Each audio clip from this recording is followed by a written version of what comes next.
Welcome to Jets Game Day presented by Audi.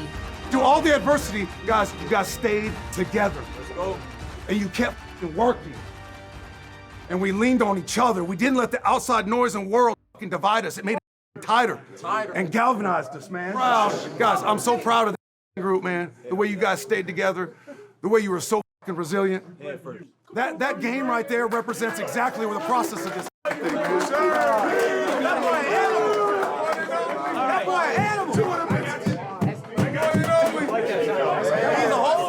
You guys ready? Yeah. Your first win, man. Hey,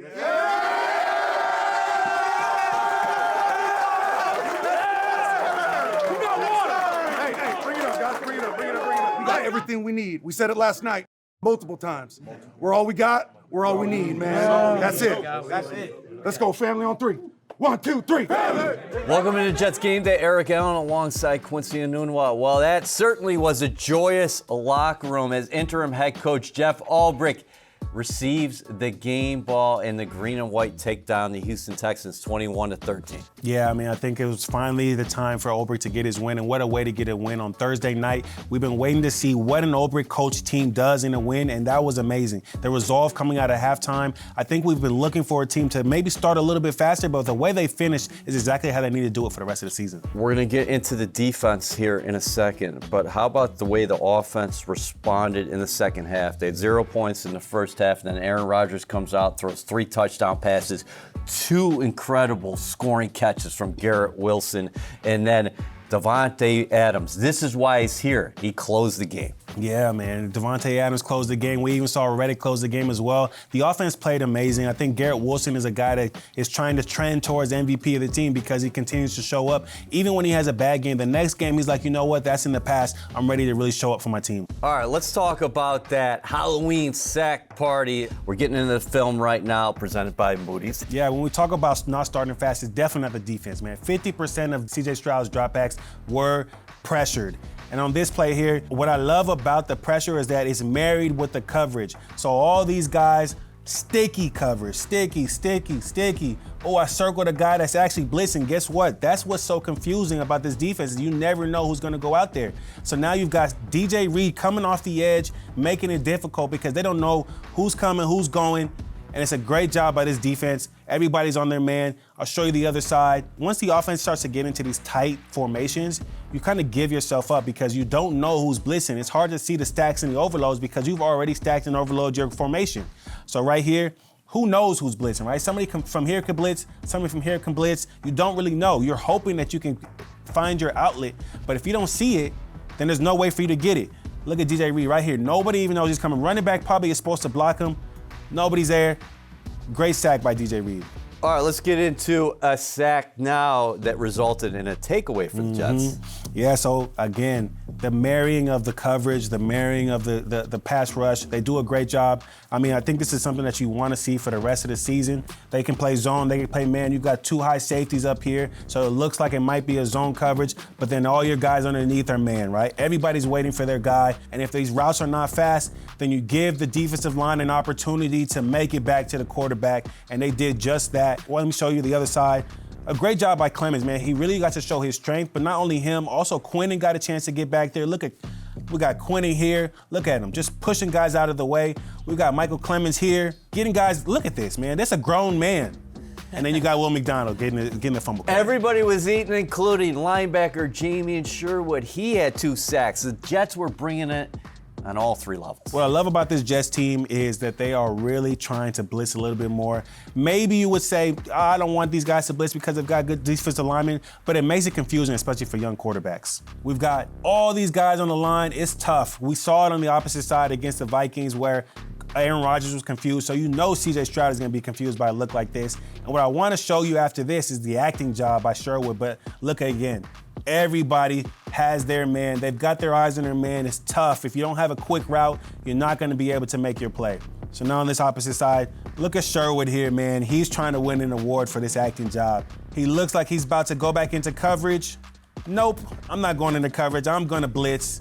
They don't know what to do. Running back is not expecting it, gets bulled over, and now I get to clean it up.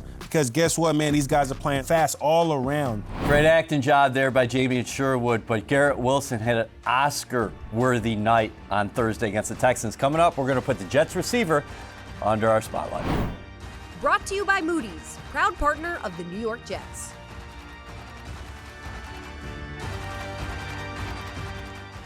Welcome back to Jets Game Day, presented by Audi. Rodgers under pressure, throws one-handed caught. Wilson, touchdown. That's a Jet touchdown. What a catch by Garrett Wilson. Lobs one left, into the end zone for Garrett Wilson. Oh! One-handed catch, incredible. He makes his second one-handed touchdown catch of the night. It's one of the sickest catches I've ever seen. It's going to be a highlight for the ages. On top of my game, over the top like I'm on the plane.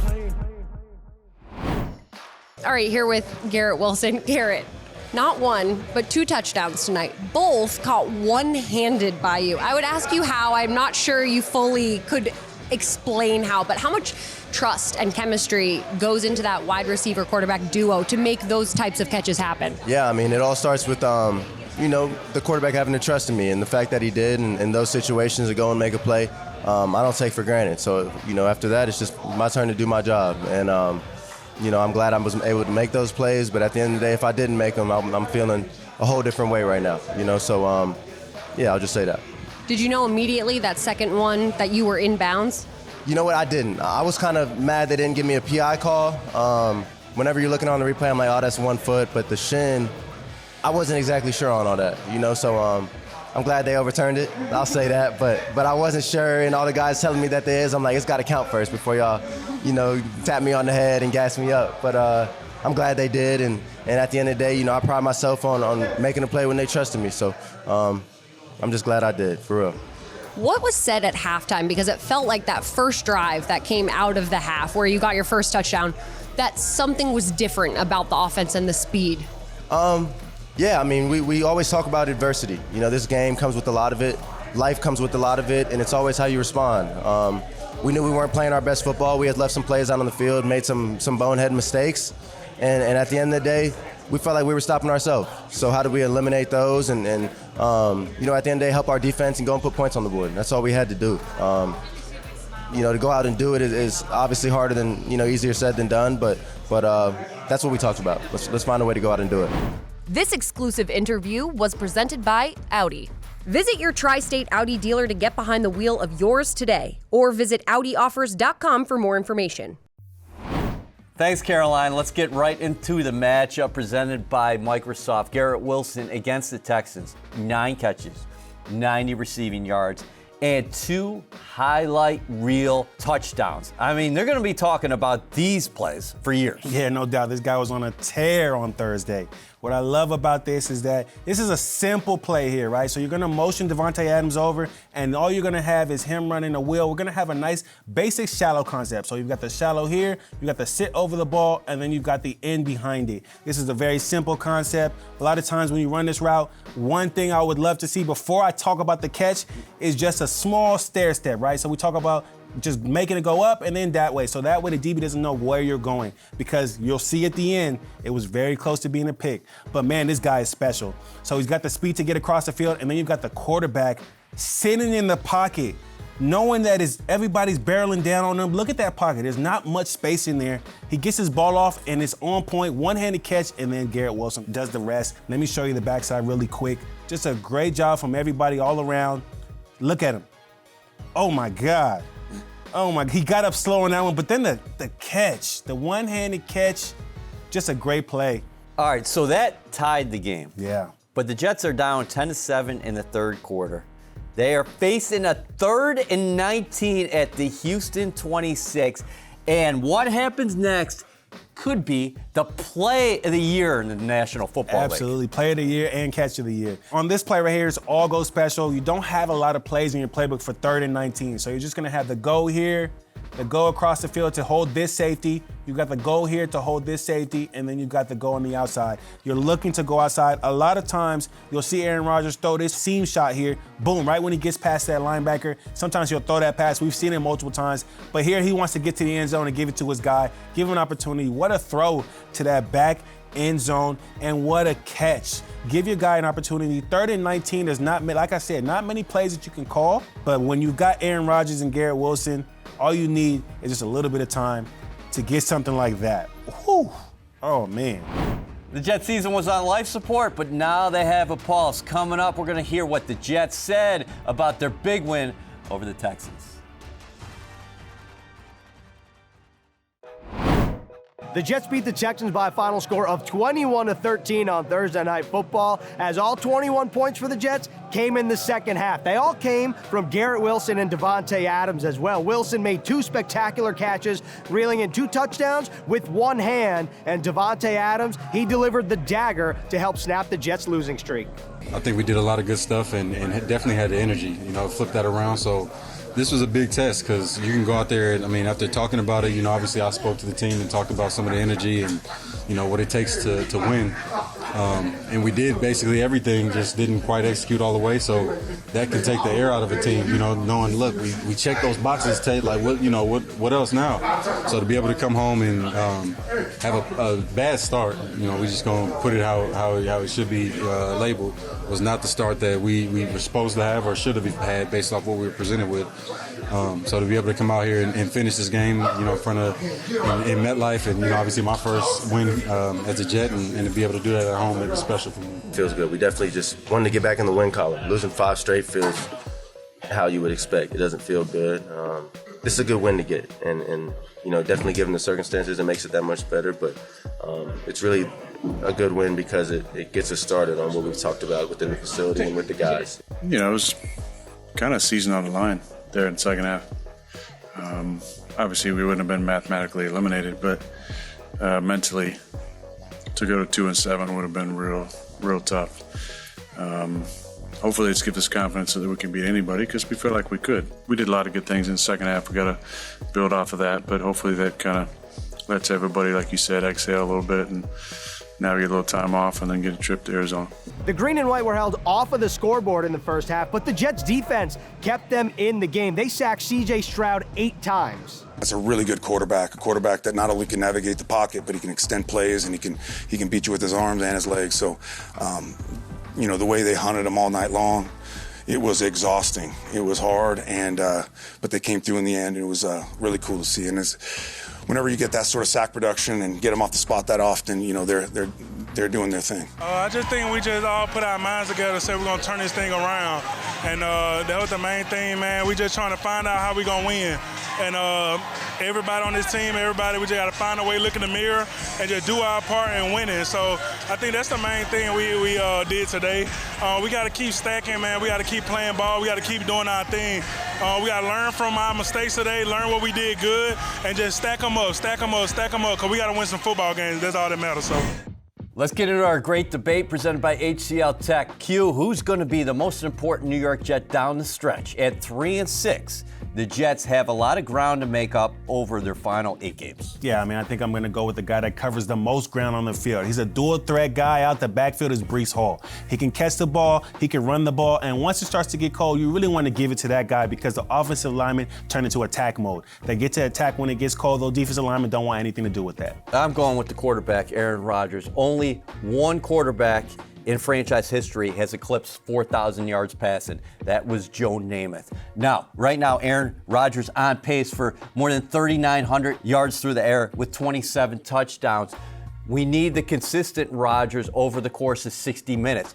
What we saw against the Houston Texans was the Jets had a slow start, and Rodgers pointed the finger at himself, said he had to play better. He came out firing in that second half, had 3 touchdown passes, 2 to Garrett Wilson. We're seeing that chemistry continue to develop through our eyes. Garrett Wilson's becoming a superstar, and then Davante Adams, we saw what he can do as a closer. He has that tremendous relationship with Rodgers. So the Jets need an MVP performance from Rodgers down the stretch to get into the mix in December. Yeah, I hear you, but this is why I think it's really Breece Hall and will always be Breece Hall. Right now, he's averaging about 14 carries a game, but if you continue to give it to him, then you give Aaron Rodgers even more possibilities. The play action pass opens up. This guy can get it going. And then guess what? Not only can you get it to him while handing the ball, but then, hey, if I go play action and nobody's open, guess what? I can throw it to him out the backfield. So this is a guy that's, again, a dual threat. Most important, once it starts to get into December, January football, if you really want to make those playoffs,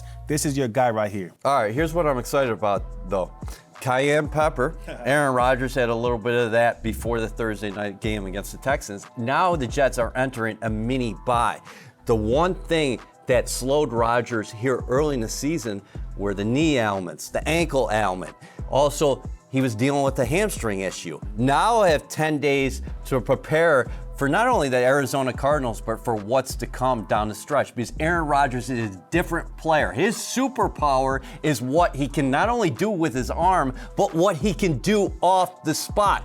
The Jets need a healthy Rodgers, so this mini bye comes at a huge time for the green and white. Yeah, definitely. And I think not only is it going to be great for Aaron Rodgers, it'll be great for the rest of the team. Once you give him an opportunity to kind of get loose, right? He's talking about enjoying it, having fun. This mini bye will allow guys to go out, have a little bit of fun before you finish this season. And again, down the stretch, who's the guy you want to go to? That guy out the backfield. Yeah, but you can pass to Breece Hall out of the backfield as well, and the guy getting him the football is Aaron Rodgers. You're only proving my point again. This is why he's so important.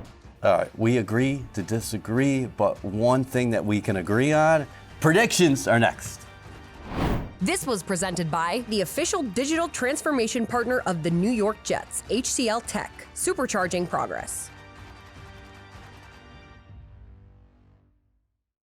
Get 100% verified tickets to every upcoming game at Ticketmaster, the official ticket marketplace of the Jets and the NFL.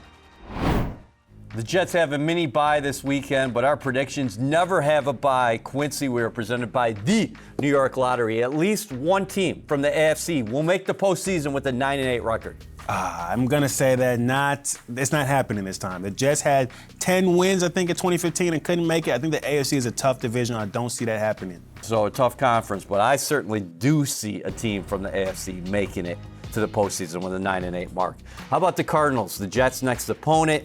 They will be 5-4 when the Jets go out to the Mountain West. They host the Chicago Bears. Bears are finding their way, but I think Arizona's going to figure out how to beat them. They have a good run game, and the quarterback is really finding his way with those weapons. How about this one? Quinnen Williams will end up as the Jets sack leader in 2024. He is 5 right now. Will McDonald leads the way with 8. Michael Clemens, after his 2-sack performance against the Texans, he's got 4.5. Man, Quinnen Williams is really woken up. I mean, they found a way to wake up the beast, but man, I love the tear that Will McDonald is on. Even when he doesn't get sacks, he has pressures. He's really creating for everybody else. I think he's going to continue on that pace. So you're saying no IQ. How about Breece Hall will reach 1,000 yards on the ground for his first time?